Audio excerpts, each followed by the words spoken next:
সকাল ৯টা নিউজে সবাইকে আমন্ত্রণ। সাথে আছে আমি নাফিস আব্দুল্লাহ। সব জল্পনা কল্পনার অবসান ঘটিয়ে দীর্ঘ ১৭ বছরের বেশি সময় পর দেশে ফিরছেন বিএনপির ভারপ্রাপ্ত চেয়ারম্যান তারেক রহমান। আগামী ২৫ ডিসেম্বর সেই প্রতীক্ষার অবসান হচ্ছে। তবে তারেক রহমানের এই ফেরা নিয়ে জনমনে তৈরি হয়েছে বেশ কিছু কৌতূহল। এর মধ্যে সবচেয়ে বড় প্রশ্ন, লন্ডন থেকে ঢাকায় ফেরার পথে তিনি কেন প্রথমে সিলেটে যাবেন, কি আছে এই রুটের পেছনে, আর এই রুটের পেছনের প্রেক্ষাপট এবং দেশে ফেরা উপলক্ষে নেওয়া প্রস্তুতি নিয়ে বিস্তারিত জাগো ডেস্ক রিপোর্টে।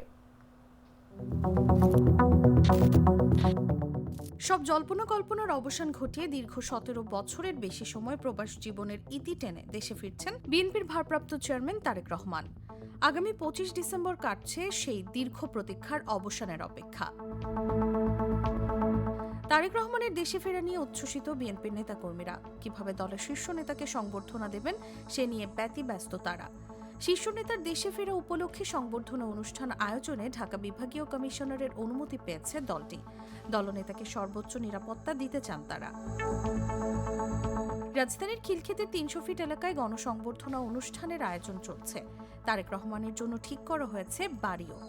বিভিন্ন সূত্র থেকে জানা গেছে, বাংলাদেশ বিমানের ফ্লাইটে লন্ডন থেকে সিলেট হয়ে ঢাকায় ফিরবেন তারেক রহমান। সঙ্গে থাকবেন মেয়ে জাইমা রহমানও। কিন্তু অনেকের মনে প্রশ্ন, কেন আগে সিলেটে নামবেন তারেক রহমান? দলীয় সূত্রে জানা গেছে, আগামী ২৫ ডিসেম্বর বেলা ১১টার পর তারেক রহমানকে বহনকারী ফ্লাইট ঢাকায় অবতরণ করবে। তার আগে সিলেটের যাত্রাবিরতি দেবে ফ্লাইটটি। তবে নিরাপত্তার স্বার্থে বিমান থেকে নামবেন না তারেক। সূত্র বলছে, রাজনৈতিক ব্যক্তিত্বদের ক্ষেত্রে লন্ডন সিলেট ঢাকা রুট ব্যবহার নতুন কিছু নয়। এর আগেও বিএনপি চেয়ারপারসন খালেদা জিয়া একই রুটে দেশে ফিরেছিলেন। ২০০৭ সালে ১/১১ রাজনৈতিক পট পরিবর্তনের পর তারেক রহমান গ্রেফতার হন। ২০০৮ সালে কারামুক্ত হয়ে চিকিৎসার জন্য সপরিবারে যুক্তরাজ্যে যান তিনি। এরপর দীর্ঘ সময় সেখানেই অবস্থান করেন। গেল বছর ৫ আগস্ট ছাত্র জনতার গণ অভ্যুত্থানে আওয়ামী লীগ সরকার ক্ষমতাচ্যুত হলে পরবর্তী সময়ে বিভিন্ন মামলায় তারেক রহমানের সাজা বাতিল হয় এবং কিছু মামলায় তিনি আইনি প্রক্রিয়ায় অব্যাহতি পান। অবশেষে নিরপরাধ হয়েই দেশে ফিরছেন তারেক রহমান। নিউজ ডেস্ক, জাগো নিউজ। দীর্ঘ নির্বাসনের অবসান ঘটিয়ে বিএনপির ভারপ্রাপ্ত চেয়ারম্যান তারেক রহমানের স্বদেশ প্রত্যাবর্তনকে ঘিরে রাজধানীর পূর্বাচল ৩০০ ফিট এলাকায় তৈরি হচ্ছে এক ঐতিহাসিক দৃশ্যপট। মাত্র কয়েকদিনের ব্যবধানে যেন রূপ নিয়েছে এক জনসমুদ্রে। কুড়িল থেকে ৩০০ ফিট পর্যন্ত সড়কের দুই পাশে ব্যানার, ফেস্টুন আর স্লোগানে মুখর চারপাশ। সবকিছুই জানান দিচ্ছে একটি বড় দিনের আগমনী বার্তা। ৩০০ ফিট এলাকায় নির্মিত হচ্ছে বিশাল সংবর্ধনা মঞ্চ। ৪৮x৩৬ ফুটের এই মঞ্চে শেষ মুহূর্তে ডেকোরেশনের কাজ চলছে। মঞ্চ ঘিরে নিরাপত্তার তদারকিতে রয়েছে চেয়ারপারসন, সিকিউরিটি ফোর্স সহ আইন শৃঙ্খলা বাহিনী। ইতোমধ্যে দেশের বিভিন্ন জেলা থেকে নেতাকর্মীরা ঢাকায় আসতে শুরু করেছেন। কেউ মঞ্চের সামনে দাঁড়িয়ে ফেসবুক লাইভ করছেন, কেউ বা স্লোগানে পুরো এলাকা মুখরিত করে তুলছেন। বিএনপি নেতারা বলছেন, ২৫ ডিসেম্বর তারেক রহমানকে স্বাগত জানাতে ২০ লাখের বেশি মানুষের সমাগম ঘটানোর প্রস্তুতি সম্পন্ন হয়েছে। বিশেষ ট্রেন, অতিরিক্ত কোচ, নিরাপত্তা ব্যবস্থা সব মিলে ৩০০ ফিট এলাকা প্রস্তুত এক স্মরণীয় ইতিহাসের সাক্ষী হতে।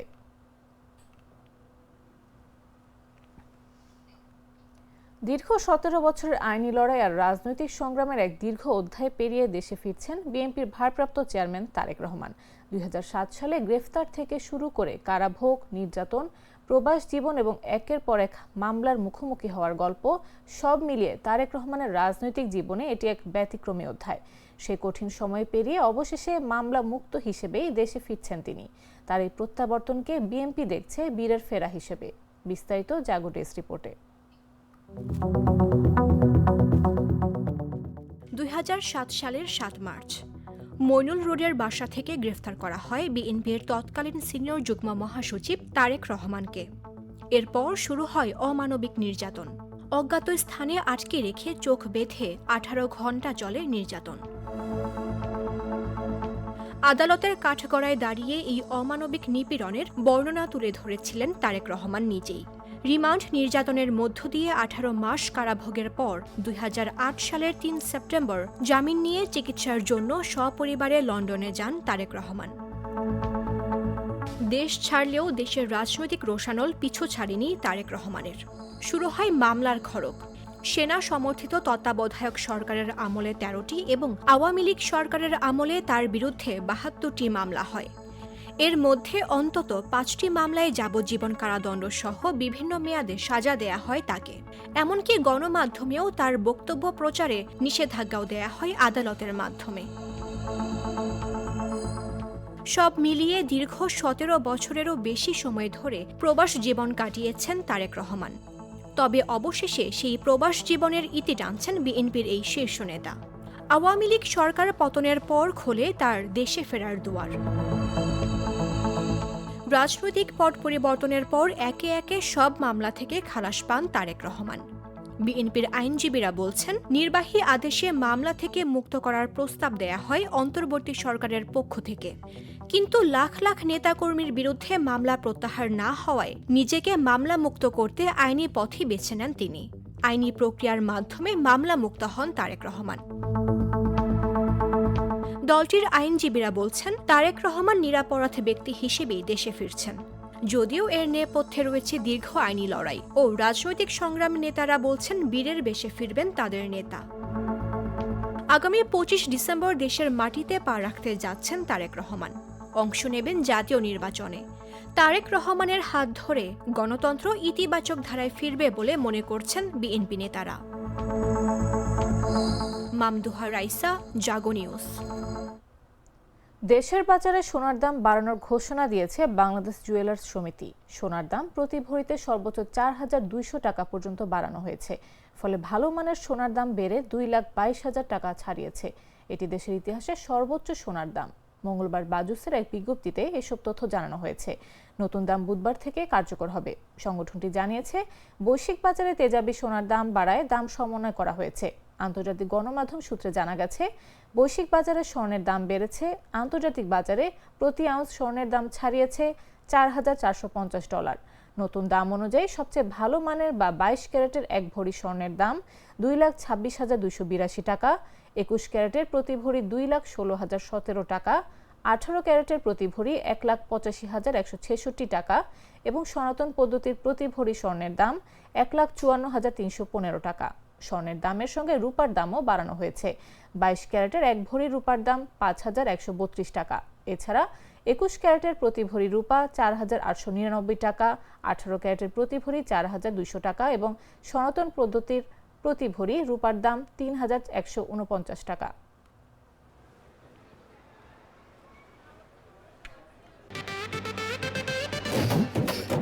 একটা ড্রিঙ্কও আমারে দিবা?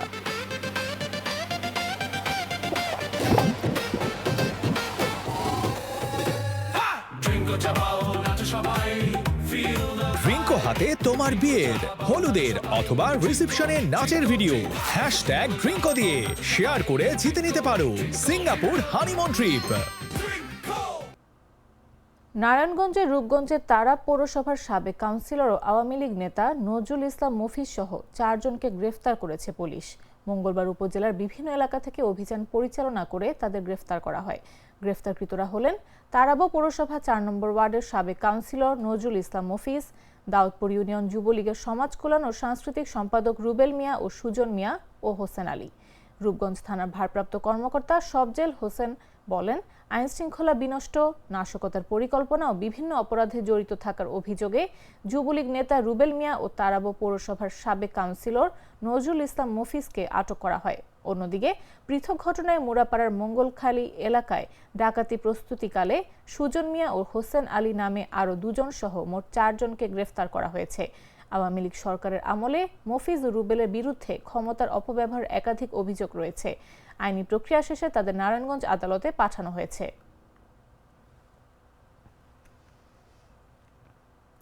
তীব্র শীত ও ঘন কুয়াশায় জবুথবু হয়ে পড়েছে কুড়িগ্রামের জনপদ। কুয়াশার কারণে জেলার সড়কগুলোতে দিনের বেলাতেও হেডলাইট জ্বালিয়ে যানবাহন চলাচল করছে। হাড় কাঁপানো ঠান্ডায় সাধারণ মানুষের স্বাভাবিক জীবনযাত্রা মারাত্মকভাবে ব্যাহত হচ্ছে। এদিকে গত কয়েকদিনের হাড় কাঁপানো ঠান্ডায় চরম বিপাকে পড়েছেন শিশু, নারী ও বৃদ্ধরা। বুধবার সকাল ৬টায় জেলায় ১১.৫ ডিগ্রি সেলসিয়াস তাপমাত্রা রেকর্ড করা হয়েছে। বাতাসের আর্দ্রতা জেলার প্রায় 450 চরাঞ্চলে শীতের প্রকোপ দিন দিন বৃদ্ধি পাচ্ছে। বৃষ্টির মতো ঝরে পড়া কুয়াশায় কাজের সন্ধানে ছুটে চলা মানুষজন পড়ছেন ভোগান্তির মুখে। তীব্র ঠান্ডায় সবজি ক্ষেত ও বীজতলা নষ্ট হওয়ার সম্ভাবনা নিয়ে তাদের দুশ্চিন্তা দিন দিন বেড়েই চলেছে। রাজারহাট কৃষি আবহাওয়া পর্যবেক্ষণাগারে ভারপ্রাপ্ত কর্মকর্তা সুবল চন্দ্র বলেন, জেলায় আজ সকাল 6টায় সর্বনিম্ন তাপমাত্রা রেকর্ড করা হয়েছে 11.5 ডিগ্রি সেলসিয়াস এবং বাতাসের আর্দ্রতা ছিল 100। চলতি সপ্তাহে জেলার মৃদু শৈত্যপ্রবাহ বয়ে যেতে পারে। রোজকার সাধারণ খাবার এখন হবে অসাধারণ। প্রাণ স্বাদের মশলা, স্বাদ বাড়ায়, ঘ্রাণ ছড়ায়। জানাবো আন্তর্জাতিক সংবাদ।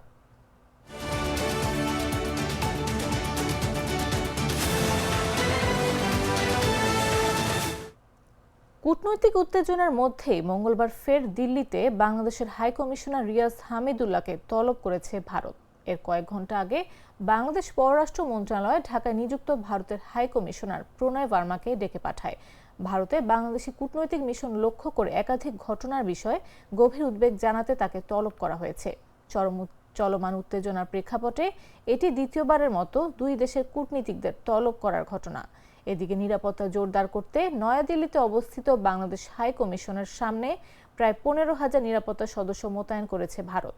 সম্প্রতি ভারতে বাংলাদেশের কূটনৈতিক মিশন ও ভিসা সেবা কেন্দ্রগুলোকে ঘিরে নিরাপত্তা পরিস্থিতি ক্রমেই উদ্বেগজনক হয়ে উঠেছে।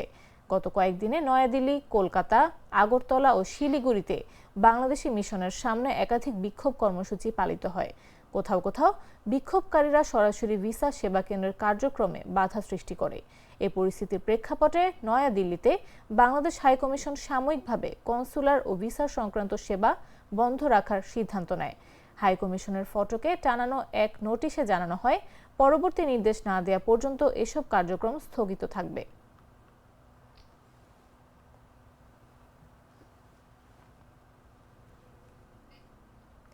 তুরস্কের রাজধানী আঙ্কারার কাছে ভয়াবহ এক বিমান দুর্ঘটনায় নিহত হয়েছেন লিবিয়ার সেনাপ্রধান জেনারেল মোহাম্মদ আলী আহমেদ আল হাদাদ সহ 5 জন উচ্চপদস্থ লিবিয়ান কর্মকর্তা।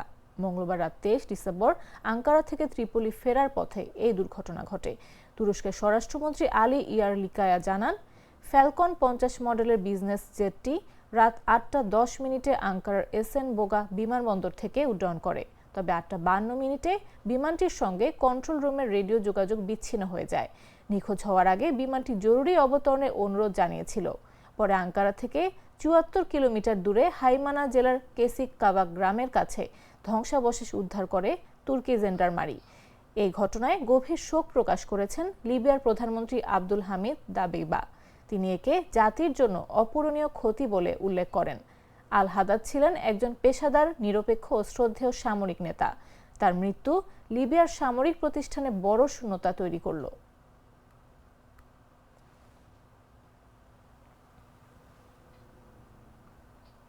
এবারে খেলার খবর।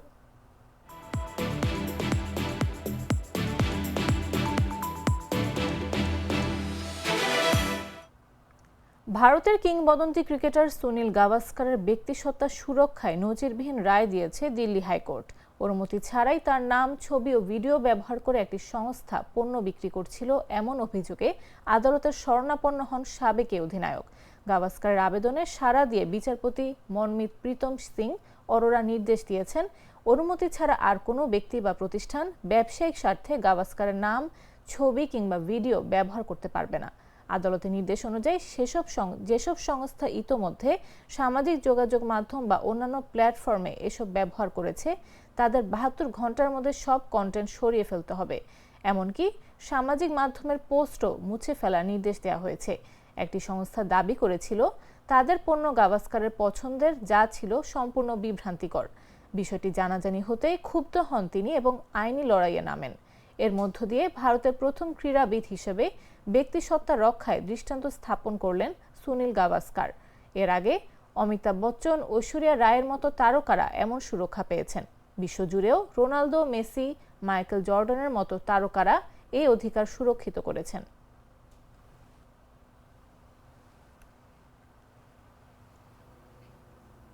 দর্শক, এই ছিল এখনকার মতো। প্রতি মুহূর্তে সর্বশেষ খবর পেতে ভিজিট করুন jagonews24.com। ফলো করুন আমাদের ভেরিফাইড ফেসবুক পেজ এবং সাবস্ক্রাইব করুন জাগো নিউজের ইউটিউব চ্যানেল। এতক্ষণ সাথে থাকার জন্য ধন্যবাদ সবাইকে।